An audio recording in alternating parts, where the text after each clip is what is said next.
Morning. আজকে হচ্ছে আমার গল্প পার্ট 4। আমরা এখন কলকাতার উদ্দেশ্যে রওনা দিলাম। আমার বন্ধু শুভম ও মহারাজকে আনার জন্য রওনা দিয়ে দিয়েছে। টোকিও থেকে কানাগাওয়া যেতে হবে, আমরা সাইতামা থেকে টোকিও যাচ্ছি।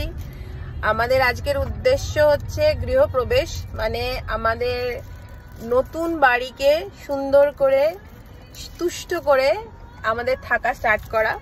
সেই জন্য আমরা আপ্রাণ চেষ্টা করছি, জানি না কতটা পারবো, বাট পারবো তো বটেই, কারণ জগন্নাথ আছে আমাদের সাথে, সবকিছু আমাদের সাথে ভালো হবে আশা করি। এগোলাম আমরা, বাকি আপডেট ভিডিও করতে পারলে নিশ্চয়ই দেখাবো। আজকে আমাদের কলকাতার আপডেট। আর এই হলো ব্যাপার, আজকে 7:30 বাজে। এখন আমরা মিষ্টি পায়েস সব নিয়ে কলকাতার উদ্দেশ্যে যাচ্ছি। খাবার টাইম মতো চলে আসবে, দিদির সাথে কথা হয়ে গেছে। এইটুকুই রইলো, বাকি আমার গল্প কালকে আবার আসবো।